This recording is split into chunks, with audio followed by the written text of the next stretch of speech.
ایک دفعہ ایک شخص ایک عورت کو اس کی مرضی سے اس کے گھر سے بھگا لے گیا۔ جلدی سفر کرنے کی غرض سے اس عورت کے کہنے پر انہی کے گھر کی گھوڑی بھی ساتھ لے گیا۔ کچھ سفر کرنے کے بعد ایک ندی آئی تو گھوڑی بجائے گزرنے کے پانی میں بیٹھ گئی۔ اس شخص نے حیران ہو کر اس عورت سے پوچھا، یہ پانی میں کیوں بیٹھ گئی ہے؟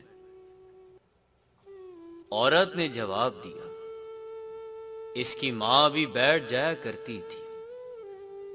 اس شخص نے بڑی دانش مندی کے ساتھ فیصلہ لیتے ہوئے اس عورت کو گھوڑی سمیت واپس گھر چھوڑ آیا۔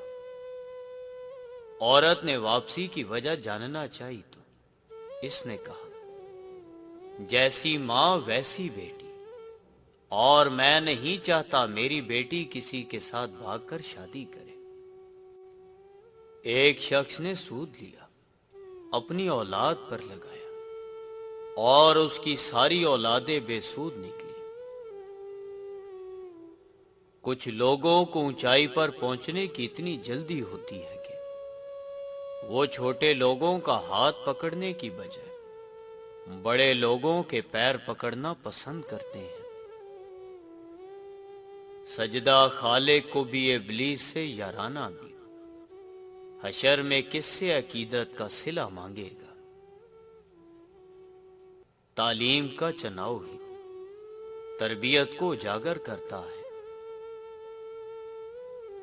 جو مصیبت کے وقت انا للہ و انا الیہ راجعون کہتا ہے تو اللہ تعالیٰ اس کی پریشانی دور فرما دیتا ہے اور اس کے کام کا انجام اچھا فرماتا ہے اور اسے ایسا بدلہ عطا فرماتا ہے جس پر وہ راضی ہو جاتا ہے۔